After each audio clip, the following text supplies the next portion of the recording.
the movement, Nima Fadoui.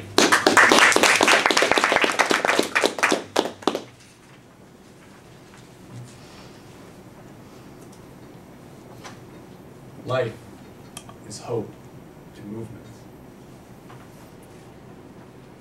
I had a little memo that I wrote about my father about a year ago.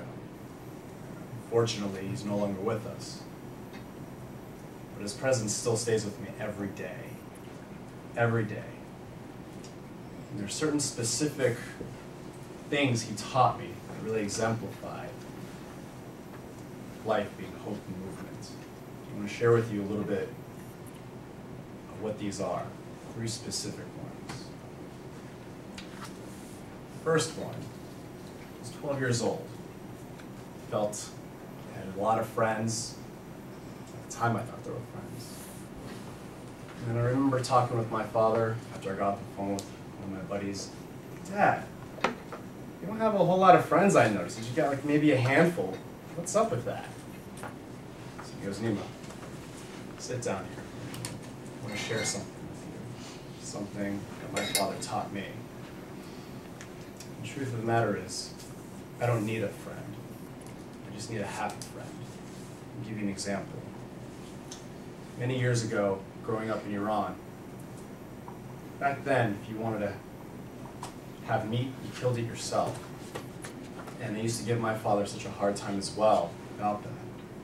So he decided he wanted to teach me a lesson. So I used to brag about how many friends I had. So what he did is he actually took a lamb, chopped it up, put it in a plastic bag.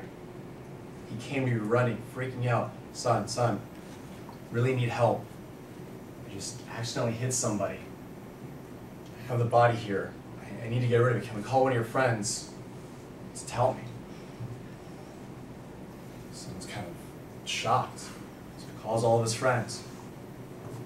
Nothing. Call another one of his friends. Slammed the phone shut. Nothing. Went through about maybe 50 of his friends. Nothing. So he knocks on the door and his father says, okay, I may have somebody. Let's go and speak with my friend. So he goes, knocks on his door, explains what the situation is. His friend's kind of an elderly man. He says, get in, here. He helps him out a little bit. My father opens the bag up, shows him it's just an animal. It's nothing, didn't really happen. Son's kind of looking there stunned. Dad, why'd you do that? He asks his father. Because while you had 50 friends, I had half a friend who helped me out. The lesson he taught me: choose your friends wisely. Find out who your real friends are. A good example of this is I was out a while ago, maybe about a year ago, and I don't have a car. I was out in Oakland, and it's a little rough out there. Fortunately, the party that I was with, they left me. Apparently, he decided he wanted to continue party on. I felt as okay, it's not a good idea. I need to get out of here. This is around 4 o'clock in the morning. Call my friend Jason, tell him where I am. Somehow he doesn't have a car either. Somehow he finds a way to ask one of his neighbors to borrow his car. And he drives all the way to Oakland to pick me up and takes me. And here I'm thinking, literally as I'm in the car, my father flashes in. Half a friend.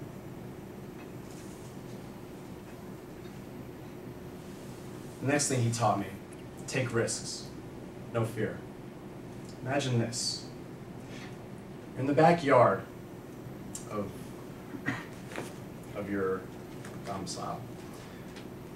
Things are going well, you kind of either gardening or playing with your kids or with your significant other. All of a sudden, bam! Some type of loud noise, almost a bombing, very similar to the Boston Marathon, what happened. Very unexpected.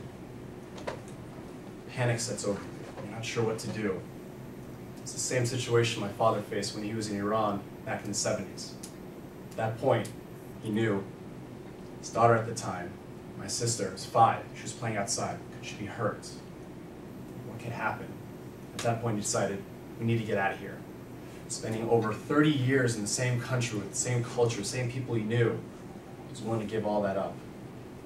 He took my mother and sister, left that country, and came here. He also wanted to start his own business because he decided, I don't want to work for somebody else. So he took that risk. Every time he was met with opposition, whether it's from my mother, from other people, but he still took those risks on.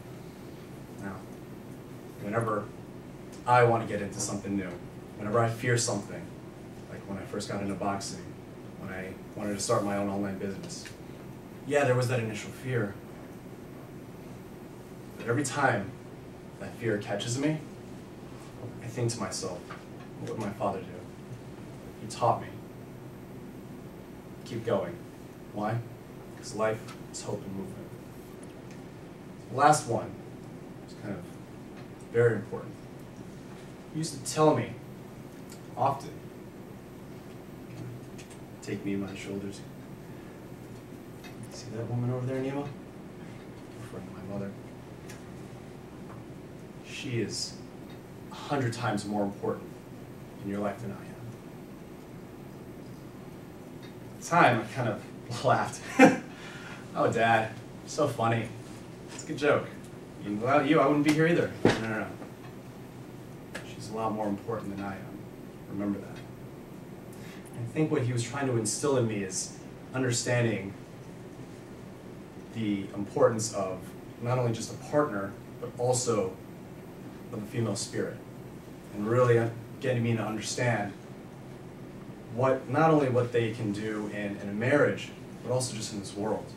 And I see some of my friends having issues in relationships, issues with women and opposite sex, and I see a lot of it is because potentially either their fathers didn't instill kind of the same morals, upbringing that I was lucky to have, or they just have bad relationships in the home in general. So for me, I was fortunate to have had that, and I see the impact that it's had on me. Now, I'm not married yet. I want to be eventually. But having that in my brain constantly, she's more important than I am, has stuck with me. And who knows when I'll get married. But I know I won't stop. Why is that? Because life is hope and movement. So just a quick little recap here, Dad. Keep your friends closer. They're gems. Take risks, even if you fall. And appreciate your current relationships, even if they don't appreciate you. And why is that? Because life is hope.